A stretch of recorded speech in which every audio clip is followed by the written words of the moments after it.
Let's take a look at this now. The Patriotic Alliance is aiming big at next year's much-anticipated elections. The party's premier candidate and deputy president, Kenny Kunene, says whether the party wins Gauteng or not, he will have a say in who becomes the province's #1 citizen. He joins us now in studio to take a look at this and some of the challenges that are faced by residents of Gauteng. Mr. Kunene, sir, thank you very much for your time this afternoon.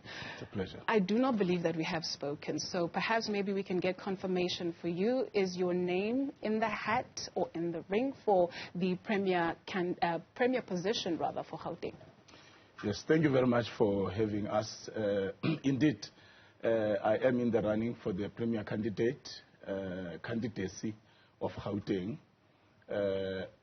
I was announced some time ago, a few months ago, by the president when we were celebrating our victory of Ward 7. That I will be the premier candidate for the Patriotic Alliance in Gauteng. All right. I would like, for the purpose of this conversation, to maybe focus on some of the issues that we have picked up. Myself and the team went around the newsroom, around the office essentially, to just ask people of Gauteng what it is that they find of particular interest and what they would like to be resolved. Perhaps we can diagnose, to start with, the roads situation, because someone mentioned that the functioning of traffic lights, where they stay, traffic lights have not been working for some 3 hours. They mentioned potholes as well. And so from the work that you have been doing, what is the diagnosis of the problem? As you would know, that currently I'm the MMC of Transport in the city of Johannesburg. And look, we have, since I took over, we have done a lot of work. We have partnered with the private sector, an initiative that I led, where companies like Investec, Discovery, Vodacom, Standard Bank, and many others, Blue Label Telecommunications, have allowed us to plug into their backup generator systems so that the traffic signals at the corners where their office blocks are then not disturbed by load shedding. It's an initiative that is growing very, very big. When it comes to potholes, the problem is the road infrastructure of Johannesburg. It's an old road infrastructure that has now outlived its lifespan. You also have a challenge of illegal mining, which then where illegal miners destroy the poles and pillars that have stabilized the mines underground because they're looking for gold. That's where you see sinkholes now happening, because once those pillars are removed, then they create sinkholes. You also have an infrastructure that is affected by acid mine water, which is underground. So you need a whole overall of the 14,000 kilometers of road in the city of Johannesburg. The potholes are just a symptom of the problem that we have. That is why you fix a pothole, in 3 weeks, 4 weeks, it's back. We need to redo the roads. And that is why I wrote to the President, to the MEC of Transport in Gauteng, and to the Minister of Public Works, under whom the infrastructure grant sits. That is meant to respond to infrastructure collapse. We've got 1,592 bridges in the city of Johannesburg. We put a business case that showed that only 8% of these bridges are in an excellent condition. And we're requesting money from them because the city of Johannesburg does not have the capacity to refurbish all these bridges. The city of Johannesburg does not have the capacity to fix or redo all these roads. You also have a backlog of gravel roads, especially in the townships, that we need to respond to. City of Johannesburg is said to be a world-class African city. And now, in the business case, I'm saying to them, assist us with a grant that is ring-fenced to only do those specific roads and those specific bridges. Sure. But that has not happened. But be that as it may, with the little that we have done more work than what was done in 17 years. But just to add, there's also a plant that was bought for 60 million. I found that plant sitting there as a white elephant. A plant for? A plant produces asphalt, 200 tons of asphalt per hour. A plant needs a crusher so that the tar, the asphalt or tar that we take from the roads, we can go and recycle it and take it back to the roads. It has not been working. I recommissioned it in August, just 6-7 months after I came in as the MMC. Now the asphalt that we are fixing roads, that we are resurfacing roads, is the asphalt that we are making. We have saved about 40% from what the private sector has been milking us with. We are now looking at redesigning the roads of the trucks that go in. We are looking at buying 10 trucks so that we can produce more and then do more roads to service our people in the city of Johannesburg. So I have come with those solutions, and that's what will replicate in other metros. Sure, if you'd please allow me to join you, right? So you speak of a complete overhaul, more so when it comes to the road infrastructure. From your projections and your business proposal, how much is that going to cost, including the people or the labor, actually? How much are we looking at? Look, the business case that we've put there would be around 1.2 billion. Just to do the bridges, and you are talking about a few other millions to do a few other billions, maybe another billion or two to do our overall gravel road resurfacing of our roads, redoing some of the roads that are already there but that have outlived their lifespan. So that is the type of money that would need just for the city of Johannesburg to get it where it's supposed to be. Okay. Another issue on the agenda that is of concern for people in Gauteng, safety and security, which is related to crime. What is your understanding of what the problem is when it comes to crime?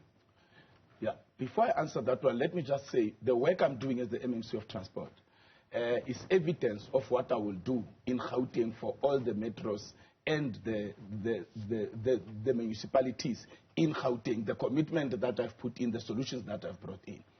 Crime is our number one enemy. And I have committed that we need to bring the inner city glory back. We need to bring the confidence of our people to walk the streets back. And the only way is to fight crime head on. Number one, you've got buildings that have been hijacked by criminals that hide drugs, where human trafficking is happening. They are all over the city of Johannesburg. They are all over Tshwane. You've got Sunnyside that has been hijacked by Nigerians who want to call Sunnyside small Lagos. You need to start there. You need to fight crime head on. But then how do you fight crime in a country where crime is normal? It's a tight one. But my commitment is that we need to increase the number of JMPD officers in the city of Johannesburg. We need to increase the number of EMPD officers in Ekobuleni and the same as Tshwane, because those are at local government. We need to make sure that there are task forces within the local metropolis that will then deal with crime. It is a known fact that some of the police stations under South African Police Service are doing a disservice to our people. They are not effective, and unfortunately that is up to the minister to make sure that these police stations are effective. But as the premier in Gauteng, I am not going to insult our people by paying them vouchers and having them loitering, arguing with the minister about whether they are police or not.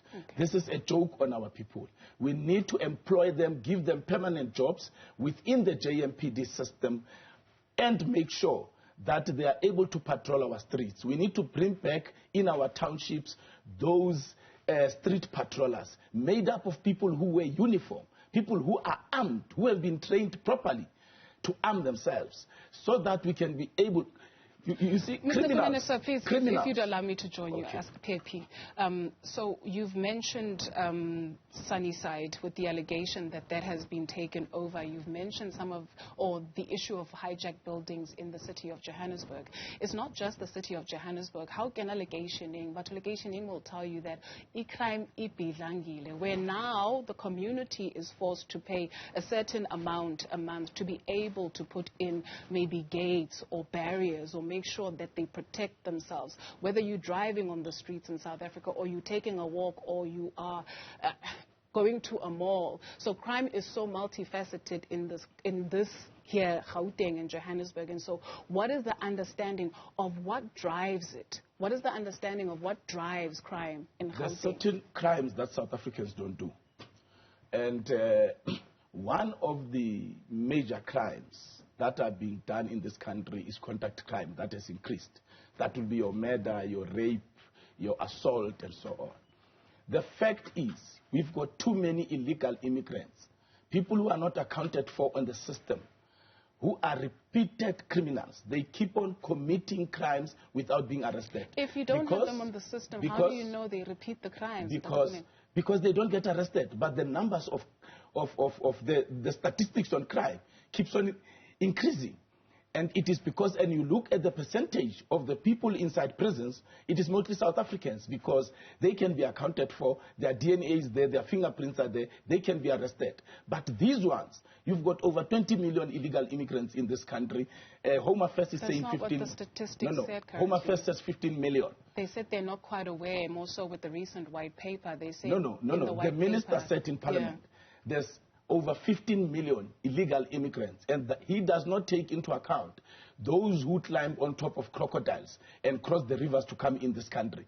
He does not take into account those who come by the ship, through the sea, by the sea, coming into this country. He does not take account of those, and that's why I'm saying over 20 million. So you'll go to Soweto as an example. Next to El Dorado Park and Pimville, there is a dumping site where Pick It Up dump stuff there. You've got an army there of illegal immigrants that are shooting at people, dumping their bodies in the valley that is there. So there are crimes that are not committed by South Africans. So these guys are breaking our railways. These guys are stealing our cables. We will definitely endeavor to get the police to give us those statistics and to give us an idea of how those networks run. But if this is the takeaway we're getting, for the Patriotic Alliance, crime comes down to people who are not from South Africa. No. South Africans do commit crimes. But I'm saying, if you must deport illegal immigrants, you have won. If you get them out of this country, you have won 40% or 50% of the crime in this country. Okay. Because they are at the center of serious crimes in South Africa. Mr. Kunene, another worry for people of Gauteng. A colleague mentioned property rates and billing problems in the city of Johannesburg more so. What is your understanding in terms of property rates? Because she mentions this in that I am a young black female who is trying to get ahead in life. However, it is becoming so difficult for me to maintain what I have because of the rates that are just unaffordable, on top of the fact that you have to pay your bond, on top of the fact that you have to pay, etc., etc. And it's not about living within your means, because already you've had to cut down so many things. But this here is seeming to be stifling people. What is your understanding of what's happening with the property rates and the billing problem? Unfortunately, it is not limited to a province or to a city. It's a countrywide problem that needs a change at national government, so that we can create, number one, jobs. We can create an atmosphere where business operates properly, but also an atmosphere of having our municipalities work effectively, our provincial governments work effectively. For as long as the cost of living goes higher, we are going to have these problems of the property rates. And also bearing in mind that the escalation of squatter camps going close to the suburbs also affect, because we are paying these property rates that are high, but the value of your property with the squatter camps goes lower. So it's linked not just to the unaffordability, but it is also linked to the value of the properties themselves. But the effectiveness of the municipality in collecting revenue, in making sure that they account for each and every cent, will then assist our people in not increasing property rates every financial year. Corruption is so high in municipalities, in government, that when they don't have enough to do service delivery, they then increase rates, they then increase prices, and that is where our people are suffering. It is the same, my sister, as the dysfunctionality of government institutions. Every public institution takes, if it's not effective, it takes money out of the middle class. If public schools are not effective, middle class has to take their kids to private schools, pay more. If police stations, police are not effective in fighting crime, middle class has to pay private security to come and protect them. If public hospitals are not effective, middle class has to take money and pay for medical aids. So the middle class is strangled because the public service has collapsed. Well, one day, I hope we can get into a discussion of what this so-called middle class is and what makes the middle class, right? But three colleagues, I've noted three colleagues who said, Guyafana siyazienzela. So I want nothing from a premier candidate or from a premier. She noted that she pays for her own private security. She noted that when there's no refuse collection, there are private businesses that will come and do it. She noted that with solar power, even though you have insurance, right, if it gets stolen more than twice, you then have to pay for it. And so there's a reality where yourselves as a party yesterday, you were meant to start at 1 p.m. when you were addressing people. You start at 5 p.m. What does that speak to when you speak of respecting the electorate that you want to put their names behind you? What does it speak to when you have an electorate that says, Mara aspadingi ngoba already siyazenzela, kuyafana? You see, she is confirming what I've just said. And that is why we are in politics. For me as a businessman to get into politics and with my president build a party with our members to where it is now, it shows that there's a gap. And that is why I said some of the problems, even though as the premier candidate, when you become premier, you would be able to respond to those that are in your province. But you need national intervention. That is why it is important to make a change at national government. Everything that she's saying, I agree with. And that is why I made that example that people have to pay for their private security because the police are not delivering. The question of time, on Saturday, the question of time was based on accommodating our people who were sabotaged by bus services that were called by other politicians, threatened if they ferry people to a rally of Patriotic Alliance, how they are going to be dealt with. We had to make other means of public transport, get them taxis. So the time that we are supposed to speak had to be extended because a lot of our members could not be there. When you look at Mpumalanga, it was totally sabotaged. Mpumalanga was not here. KZN was not here. And many other provinces, many other provinces could not even bring the numbers that they have supplied to us. All the lists were supplied to us. That is why we did not go and advertise on the polls that we are having a rally, because we are inviting members of Patriotic Alliance and to invite others who would want to hear the president speak. So we did not advertise the way political parties advertise when they do rallies. So each and every person, all 21,000 people plus that were in that Orlando Stadium are members of Patriotic Alliance, or there were a few of them who came to listen and who joined Patriotic Alliance on Saturday. So it was not because we're late.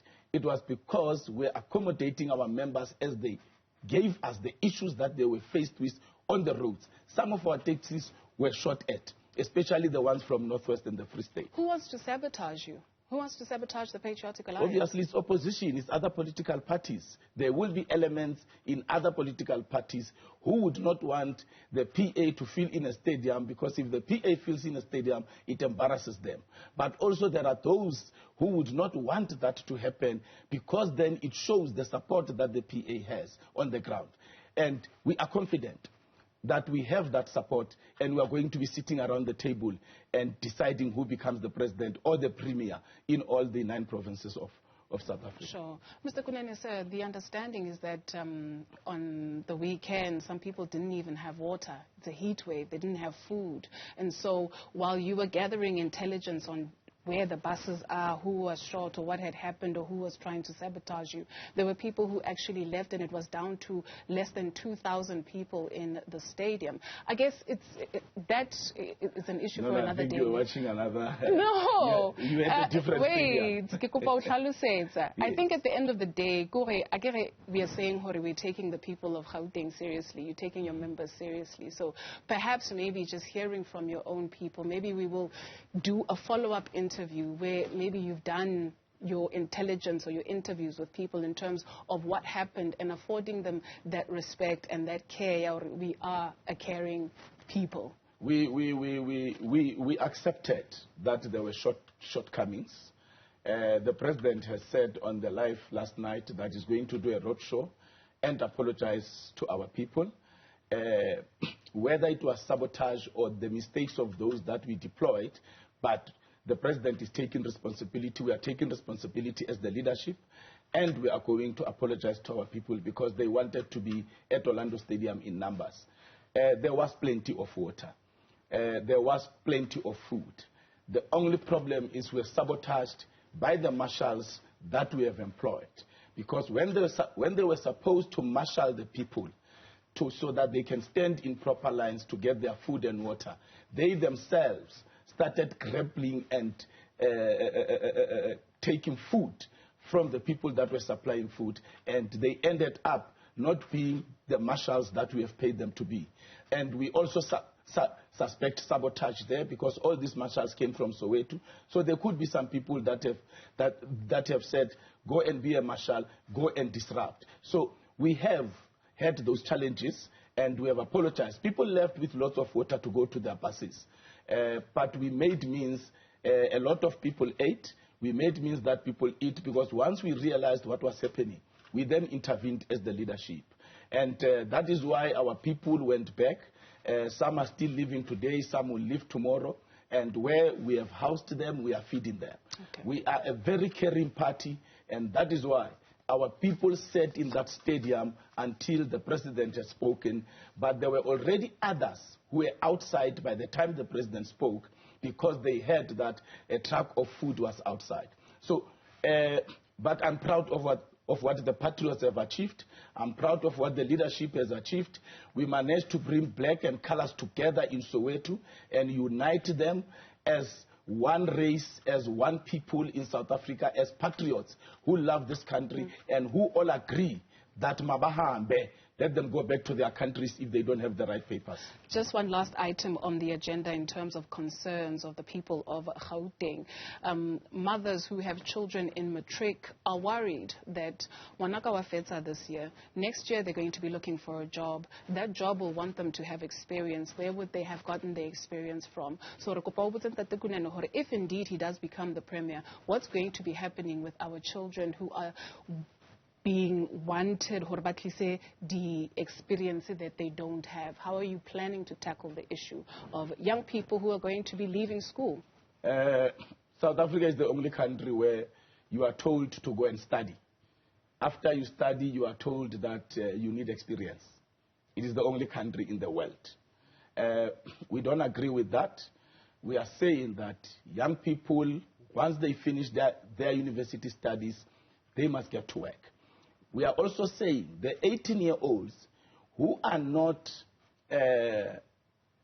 lucky enough to have the intelligence skill to go to university, but who have got other skills, must then be taken to the army so that they can go and learn their skills there whilst they are being paid, instead of giving them 350 as if they don't know what they are doing. because for us, the livelihood of South Africans is very important. So if I become premier in all departments, I'm going to make sure that this thing of experience is out.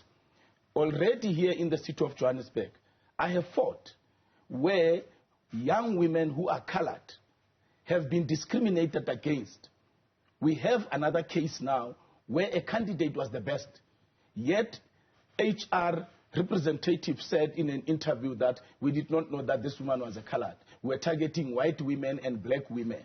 How do you discriminate against a colored woman and look at a white woman? So these are the challenges that we are having in the system, and they are using the racist discriminatory equity law that the ANC pronounced and the DA pronounced in government. They are using that law to discriminate against women, against colored people. And already we are fighting against that. I have fought on an advert that sought experience. Yet our people don't have that experience. And then you find old people applying for that particular job. Yet the unemployment rate is so high when it comes to the youth. And you are discriminating against the youth by putting requirements that are going to shut the door on the youth. So if I become premier, I will make sure that from the province to the municipalities, we influence the requirements of employment because they are exclusionary when it comes to young people. Mr. Kunene, sir, happy birthday to the Patriotic Alliance and congratulations on the 10-year feat. Thank you very much for your time this afternoon.